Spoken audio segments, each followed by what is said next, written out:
신율의 뉴스 정면 승부 2부 시작합니다. 일단은 제가 지금 자꾸 들어오고 있는 속보 말씀드리겠습니다. 마이크로소프트사의 클라우드에 문제가 생겨서 지금 프랑크푸르트 공항을 비롯해서 상당수의 공항이 지금 비행기들이 이륙을 못하고 있거나요. 발권에 지장을 받고 있고, 심지어 영국의 일부 방송사는 생방송마저도 할 수가 없는 상황이 지금 지속되고 있다고 합니다. 우리나라 같은 경우에도 저가 항공사 같은 경우에 발권이 지연되고 있다고 하니까요. 만일 오늘 주말을 맞아서 제주도라든지 이런 데 가실 생각을 하고 계시는 분들, 혹은 차 속에 계시는 분들은 되도록 이른 시간에 평소보다 빨리 공항에 도착하는 것이 좋으실 것 같습니다. 제가 이런 거 보면서 느끼는 게 뭐냐면 정말 이게 전 세계가 마비되는 거 이렇게 되다가 순식간이 아닌가, 이런 걱정도 됩니다. 때로는 아날로그의 힘이 느껴진다, 이런 생각이 들게 되는 부분인데요. 자, YTN 라디오가 보내드리는 신율의 뉴스 정면 승부 2부, 오늘 만나볼 분 민주당의 김지수 대표 후보입니다. 지금 전화 연결돼 있습니다. 안녕하십니까? 네, 안녕하세요. 예, 우리 김지수 후보님 실례지만 나이가 어떻게 되세요? 제가 38살입니다. 36이요? 8이요. 8이요? 네. 야, 진짜 젊다. 아이고, 근데 어떻게 이번에 당대표 선거 나오실 생각을 하시게 됐어요? 두 후보님 나오셨지만, 훌륭한 후보님 나오셨지만, 저는 이번에 우리 미래 세대가 나오지 않으면은 그 미래 세대 이슈가 없어지고, 저는 민주당이 예전부터 지금까지 기득권과 그 다음에 미래에 도전하는 역동성을 가진 당이라고 생각을 해서 이번에 도전을 해야겠다. 미래 이슈가 지워지면 안 된다. 우리가 나서야 된다라는 생각으로 결심하게 됐습니다. 잘하셨어요. 그런데 이왕 나오셨으니까 혹시 우리 김지수 후보 잘 모르시는 분도 계실 수 있으니까 본인 네. 좀 이 자랑 좀 해보세요. 자랑, 예. 네, 자랑할 건 많이 없지만. 네, 안녕하세요. 겸손까지 하시네. 네. 네, 안녕하세요. 시청자 여러분.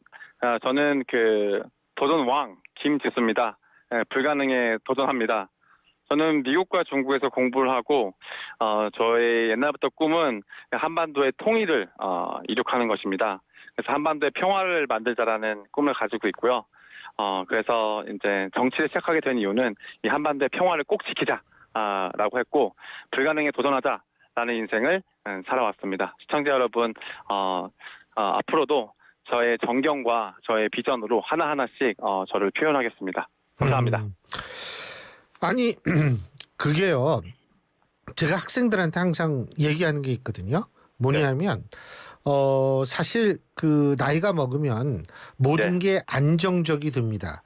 근데 안정적인 대신에 사실은 가능성은 줄게 되는 거고요. 젊을 때에는 안정적이지는 못하지만 가능성은 굉장히 무궁무진합니다. 그렇다면 어떤 것이 더 중요하다고 전 보냐면, 안정적이라는 측면보다는 가능성이 훨씬 더 중요하다고 생각을 하거든요. 그 가능성을 가시적으로 보여주는 것이 바로 도전인데, 그런 의미에서 우리 김지수 후보의 젊은이다운 도전 굉장히 중요하다는 생각이 듭니다. 자, 제가 좀 여쭤볼 게 있어요. 어제 삼자 토론 가졌죠, 그죠? 네, 맞습니다. 그죠? 근데 거기서 참 궁금한 게, 그때 당시에 김두관 후보가 이재명 후보를 향해서 이런 얘기를 했습니다. 지방선거 공천 문제, 그래서 결국 또 친명계로 까는 거 아닌가 그랬을 때 이재명 대표는 불가능하다, 그런 일은 일어날 수가 없다라는 식으로 얘기를 했거든요. 동의하십니까? 저는 사실은 지방선거 어저께 얘기 나왔던 것 자체가 그 공천권을 갖고 안 갖고 기술적으로 이제 두 분이서 얘기를 하셨는데, 저는 그것보다 지금 더 중요한 게, 제가 지금 제주도에 왔는데 경연하고 있는 왜 가셨어요?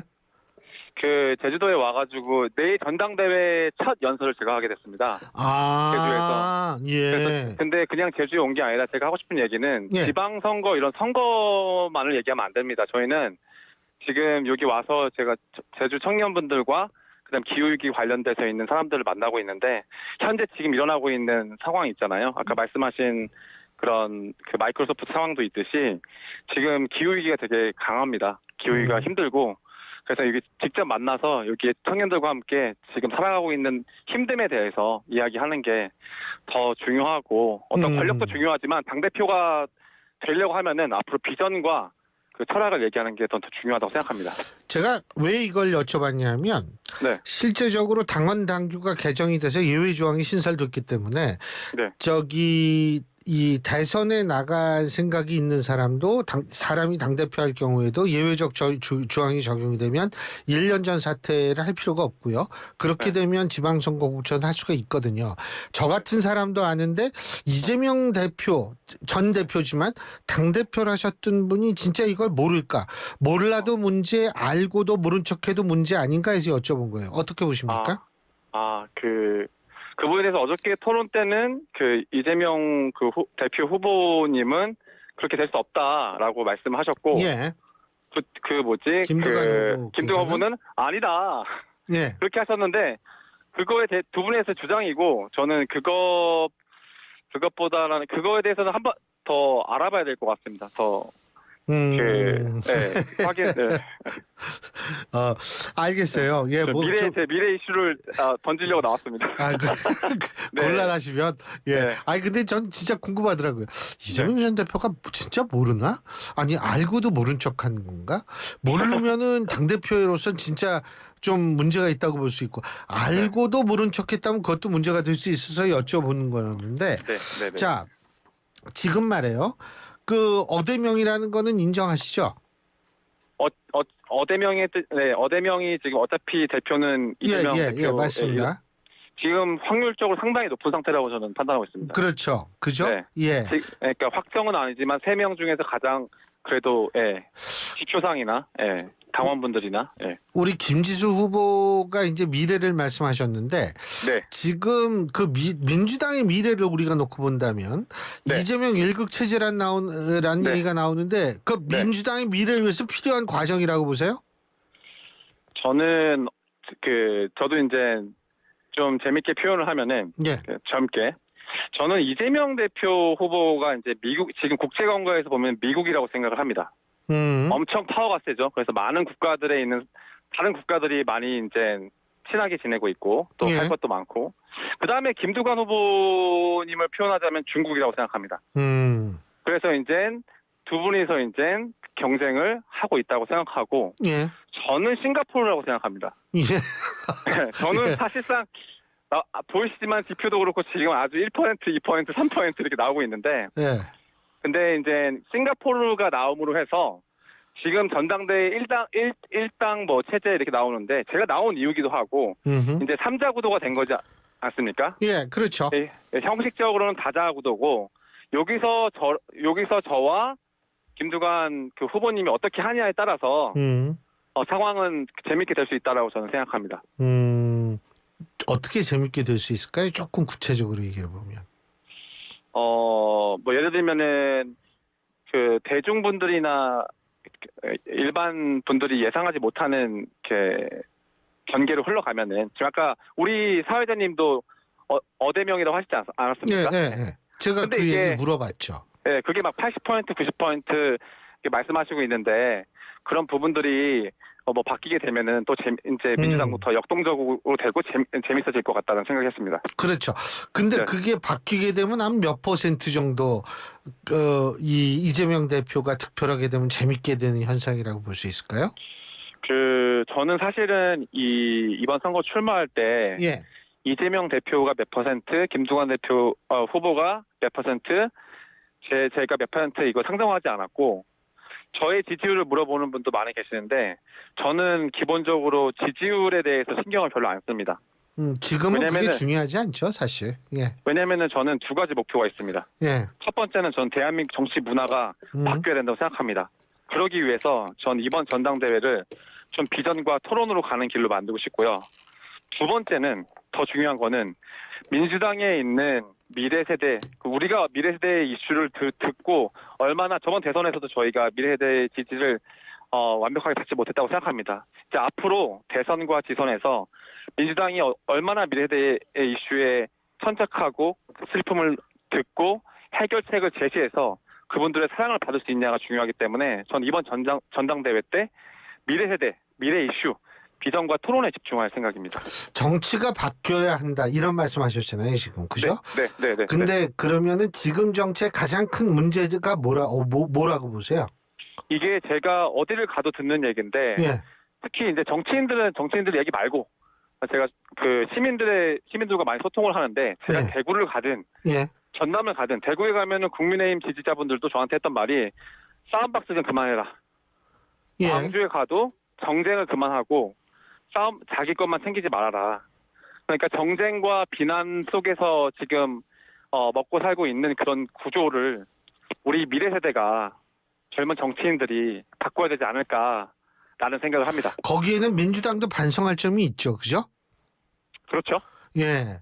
네. 이게 싸움이라는 게 손바닥이 마주쳐야지 싸움이 일어나는 거거든요. 그죠? 네. 그렇기 때문에 이제 그런 부분 뭐 좋습니다. 근데 예를 들면 말이에요. 지금 이재명법이라고 얘기를 하는 전 국민 25만 원 지원금 이런 거 또 네. 단독으로 행안위를 통과시키고 이것도 단독으로 통과시키면 대통령 거부권 행사할 거예요. 예? 네. 이게 사실은 거부권 행사를 막 비난하기 이전에 단독으로 통과시키지 않으면 거부권 행사 못 해요. 네. 그런 차원에서 생각을 좀 해볼 필요가 있지 않을까 이런 생각이 드는데 25만 원 지원금은 어떻게 보세요?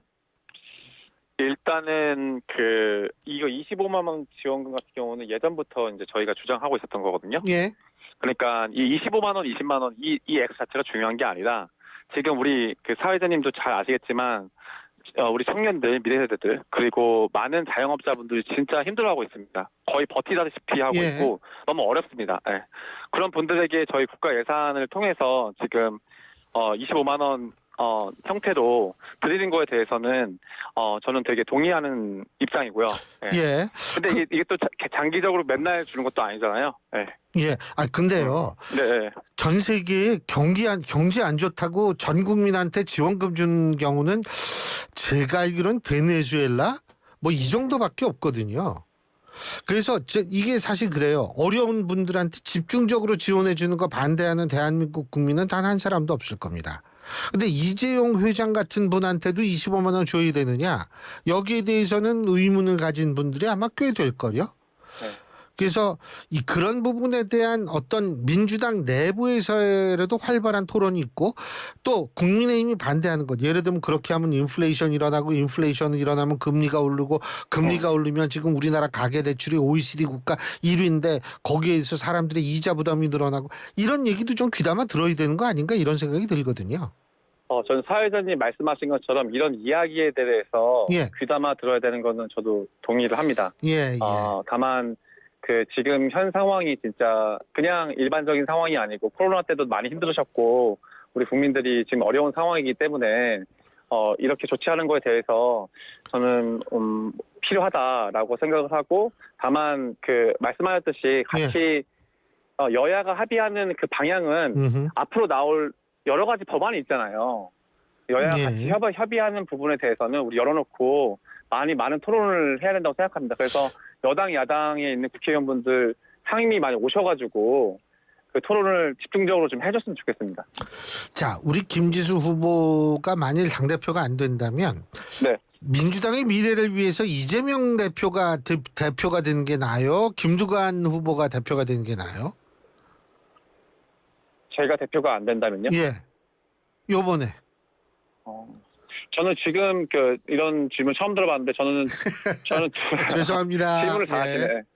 저는 두 분 다 되게 존경하고 그 강점이 있다고 생각합니다. 그래서 그 두 분의 경쟁, 이 앞으로 한 달 동안의 경쟁이 있잖아요. 예. 앞으로 내일 제주도에 시작해서 환경 이슈, 아이 이슈, 저출생 이슈, 그 다음에 경제 이슈를 얘기하면서 그거는 제가 판단하는 게 아니라 저는 국민들과 당원들이 저는 되게 지혜롭다고 생각하거든요. 저는 판단하실 거라고 생각합니다. 저도 마찬가지입니다. 말씀하셨지만 예. 김지수가 당대표가 안 된다라고 했을 것도 있지만 또 모르잖아요, 세상은. 당연하죠. 당연하죠. 그럼요. 기회 주십시오. 아니. 그러니까 젊음이 중요한 거예요. 그거 당연한 거죠. 그럼요. 그런데 예. 지금 민주당 강성 지지층 우리가 이른바 개딸이라고 얘기하는 뭐 이런 현상들 이거 긍정적으로 생각하세요? 어떻게 보세요? 저는 이게 어쨌든 국민의힘이든 민주당이든 이제 열렬한 지지층 팬덤이 있는 거는 그 전에도 그랬고 있었다고 생각하고 그분들과도 만나봐야 된다고 생각합니다. 그냥 저희가 뭐 추측으로 그런 하나의 현상을 보고 이 사람들 다 이렇다라는 게 아니라 저희 직접 가서 저희 후보들도 만나보고 예. 그 개딸이라고 하는 분도 저도 이제 만나볼 건데 만나서 같이 얘기하고 토론하고 국민의힘이랑도 토론해야 되지 않습니까? 그러니까 저는 직접 만나고 토론하고 거기서 결과를 이야기하고 그래야 된다고 생각합니다. 예, 근데 물론 그거 중요하죠. 그거 중요하죠. 얘기 어떻게 되든 간에 얘기를 하는 게 중요한데 지금 조금 그 부정적인 시선도 많기 때문에 이제 제가 여쭤본 건데. 네네네. 자, 지금 아까 청년 얘기 잠깐 해서 마지막으로 제가 여쭤보는 게 청년들이 어떤 문제를 지금 가장 힘들어하고 있다라고 생각하세요? 그래서 민주당은 그 문제를 어떻게 풀 거라고 보십니까? 저는 이렇게 생각을 합니다. 청년의 많은 사람들은 뭐 일자리가 최고의 문제다. 그리고 뭐 복지가 문제다. 주거다 문제다. 예. 다양한 사람들이 많은 생각을 가지고 있잖아요. 예. 전 더불어민주당이 청년의 문제에 대해서 다시 정리해야 된다고 생각합니다. 그러기 위해서는 더불어민주당에 있는 주자분들부터 포함해서 많은 분들이 미래 세대의 현장으로 가야 된다고 생각합니다. 예. 그 현장에 있는 정치인이 아닌 청년의 목소리를 듣고 그분의 아픔을 공감하고 예. 거기서부터 다시 새로운 문제를 정의하고 나가야 된다고 생각합니다. 알겠습니다. 어쨌든 끝까지 파이팅 하셔야 돼요. 젊으신 분이니까. 예? 한번 지켜봐 주십시오. 예. 알겠습니다. 그래요. 오늘 말씀 잘 들었습니다. 고맙습니다. 네, 감사합니다. 예, 지금까지 더불어민주당 당대표 후보 경선에 나가신 분이죠. 김지수 후보였습니다. 현빈입니다. 소파 고를 땐 살펴봐야 할 게 정말 많